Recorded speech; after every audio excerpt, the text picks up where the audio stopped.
For the Interrobank, I'm Gracia Espinosa, and welcome to this episode on the Red Couch podcast, Jessy Walsh. She is a second-year respiratory therapy student and a mom of 3 children. Hi, Jessy. Hi, thanks for having me.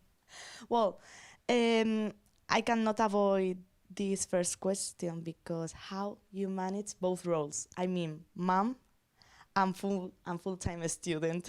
I could tell you it's a difficult thing to manage. I'm also out of town, which makes it even more difficult. So my days consist of starting very early in the morning at like 5:15 and studying till 11 or 12 o'clock at night. Because people don't know that you don't live here, in downtown or close to the fancy college. You come from Sarnia every day. Yes. So at what time start your first class? So this semester, our earliest classes are 8 a.m. in the morning. So for me to get to school, I have to leave by 6:15, 6:30, just to be able to arrive for the 8 a.m. classes. So you have to control your time every day. Yes, very much so. And I have another question related to your assignments, because I don't know if you have to calculate or to schedule all your day. When do you do your assignments at night? I would like to say that I'm an amazing student, but my kids don't go to bed till like 8 p.m. at night, and half the time we're fighting for that. But yeah, I basically make a monthly calendar for myself, and it shows me when things are due. And I actually changed my patterns where I made the due dates earlier, so I freak out thinking that things are due a week and a half before they're actually due, so that I'm never late. Right now, in this moment, how your children's how old are they? Your children's? So my oldest is 8 years old, and my youngest are twin boys who are 3.5-year-olds.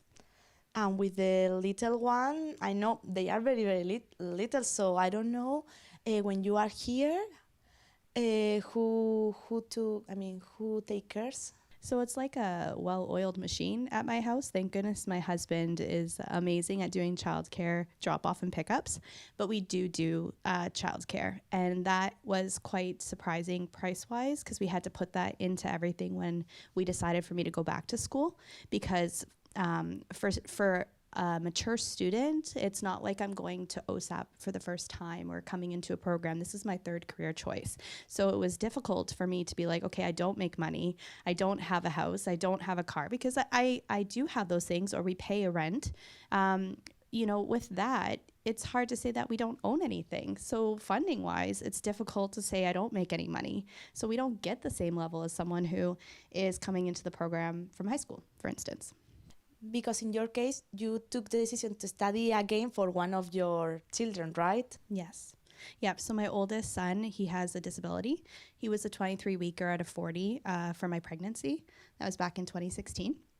And so he's fully in a wheelchair throughout the day. So my typical day, if you want to hear. Of course, yeah. So my typical day is in one day just for him, which is one child. I have night staff that get relieved by a PSW, who then gets relieved by respite services just to get him on the bus to go to school, then to a community provider like in Sarnia at the end of the day, 2 respite services, back to PSWs, back to nursing staff, one day. So it's only one day? Only one day. So if one of those things, call in sick or something happens, then we have to configure that whole plan combined with either my husband taking a day off or I don't come into school that day. So in your case that your son has these circumstances, when you are here at Fancy College, I don't know how do you feel when you receive a message that the nurse or someone has a question about, hey, I don't understand this, how I can help him, and you are here, what do? You have to come back to Sarnia, or how you try to manage that situation? So fortunate, my professors are amazing in our program. They're all aware, and I made it very known at the beginning that I do have a child with a disability plus 2 other children who may at any point get sick or be sent home. And his conditions are just extreme. So it could mean that from here, I'm traveling to the London hospital because he's been taken by ambulance, or a medevac from Sarnia to London because of his needs, or I end up going to hospital in Sarnia because it gets to that extreme. Ultimately, it's about good training for the staff that I have in place, which I spend a good amount of my summertime doing before going to school. And then also conversations over phones, creating plans on what those look like and what to do in emergency situation. Normal phone calls or video phones? But I've done both. I've actually been hiking in a trail once and had my, people calling me and they're like, look at him, he's not breathing properly. And I'm like, okay, try this, check that, do this. And then if you can't, call this number. If you can't, then go to 911. And now you understand everything, Jessy, because you are studying respiratory therapy program. But before in the past, you have to, did you learn by yourself or So you asked to nursing when you found the situation of your son? I'm a social worker by trade, so I have always been in the disability field, regardless of age. I just never expected to be a mother of a child with a disability. And after 587 days of just strictly ICU, sitting there and having to work with nurses and practitioners that were involved in our care, I had to learn before even going home, or they wouldn't let me take him home. Perhaps this is a weird question, but I always ask this. Before your son, you were in touch with people with disabilities, or you met people with the same circumstances? So prior to my son, I worked with seniors. I was the only senior provider in all of Fort McMurray, Alberta. So I made all the programming for seniors at the time. And then before that, I worked with children with disability and group homes. So he got a great mom for the situation. Yeah, well, I like to ask this question because in my case, one of my brothers has autism. So before that, in my case, my family noticed that my brother was different from my other brother and me. So they realized that something happened, and they discovered that he had autism. But before that, they have never heard about autism or any kind of, they didn't meet a person with disabilities. So that's why I always ask this question, because people don't know until they find the situation face to face. It's definitely changing over the years with that idea of what disability is, either in mental health or cognitively, developmentally, whatever that looks like. But yeah, when I first started, I was probably one of the first autism behavioral science program students actually at Mohawk College back in 2009. I'm aging myself here. But yeah, so I understand where it's still such a new concept in its infancy that we really don't understand it thoroughly enough with disability in general. Just like your brother, my son is one of those odd cases where they don't know what that looks like either due to a brain injury. It's a type of brain injury that hasn't been well researched. So we're kind of just going whatever he shows us, whatever he decides that he wants to do that day, either laugh at people, roll his eyes, or judge the community or be nice, And I'm glad that in your case, your professors support you at class, because not all the students had the same circumstances, the same situation that the professors supporting. I don't know if Fancy College could provide more services or more resources to students, with children. I when I first, started looking at Fanshawe College, I did feel like, it was during the time of COVID too, so that was kind of complicated. If there was programs, what happened to them? Perhaps we have to clarify this, Jessy, because before respiratory therapy, you did another program. 1 year, and it was at home. It was an online course, and after that, you are studying respiratory therapy, but here in person at Fancy College. Yes. So when it was online, it was easier, but now you have to come every day. Mm-hmm. So I know when I did research, they had originally had a daycare at some point with Fanshawe College, and even though I'm not local, it'd be nice to have an option to be able to, since I'm driving the highway anyways, have a daycare for my kids, even on the days that they're just not able to go into community, or I need some extra help and I need to study. Or even because we got so good at online learning, to be able to have an option of, which our professors do actually in our program, they have past basically PowerPoints that they had to speak over during the COVID times when you were a student. They have access to those still. And if you aren't able to make a lecture outside of communicating that with your professor, coming to them, they will maybe send you their past lectures to be able to review on your own time as well.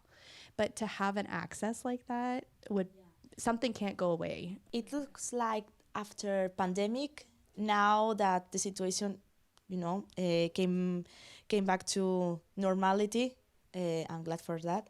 It was only for the circumstances of the pandemic, and that's it. And they didn't think perhaps that this online program, these online resources could help other students, not only when you were ill or you had COVID or you didn't want to catch COVID. It could help more people. I think it would, especially if you have children and especially if you live out of the community, because then you have access to, I learn well when I'm in class. So if I have access to real-time class time, that's not disruptive to the other students. That might be something that maybe we can implement in the future. It was implemented when there was no one in the classroom, but maybe there's something that we could do as a crossover between the two of them, programming-wise. Outside of that, like I said, our professors are really good. They've been very approachable with situations, sending you resources. I've even had professors like bring their kids to work day because they lost their childcare, right? And it's nice to see that, knowing that it's not an everyday thing, okay? But it's also knowing that we could bring our children if there happens to be a situation. I don't know if you heard about the kindergarten or the child care Fanshu had in the past. Yeah, so I heard about the daycare in the past. I'm surprised it doesn't exist still. No, the last news that I heard it's not anymore. It'd be nice. I don't know. I'm not familiar with all the programs at Fanshawe. I don't sit here kind of reading through the book. But if they had like an ECE program, early childhood education program, that maybe could put that together where there's like a daycare, like access to practicum, might be something that they consider as professors in the program. It was funny because when I asked you for other students with children, you sent me a very long message. So I want to know, of course, if you met them here or you have, I don't know if at Fanshawe you can find a networking of students and mom and fathers. So since I participate a lot in the open houses for respiratory therapy, and I tend to get all the parents who want to become students as their third career choice kind of sent my way. The professors kind of know who could talk to about who takes care of the most children in our program and who to send them to. Oh, so they ask you from the beginning? So they come to me and they're like, I have children. Can I do respiratory therapy? I said, yes, you can. If I can do it and not completely go insane, you can too. So, I think that that's where a lot of my connections come from. And I'm also very open to approaching the community at of respiratory therapy as well as Fanshawe to find connections to other parents. So in your program, there are more students in your situation. They might just not all have 3 children. Oh, of course. You are in the highest level. So that was like surprise twin. They don't all have 3 children, but I've met single moms who have their child who might be school age, which can be difficult to begin with, who's trying to start over with their career choices. I've had families coming from different countries who are starting over and maneuvering what that looks like in education that we have in just the respiratory therapy program. I've had, new people coming in who's like, I'm a dad, I don't know if I could do it with my 2 children, let alone take care of my children at the same time. Honestly, when you're a parent, you just kind of do what you got to do. Even as a parent, you just kind of figure out a good schedule that works. And as long as nothing messes with that schedule in a day, it works really well. And creating support networks, which maybe is something Fanshawe can look at doing too. Oh, did you talk, about the situation in their countries, if they have the possibility to study being mom and father? So here they appreciate that at Fanshawe College helps them, or they have more resources. I don't know if you talk with them about this.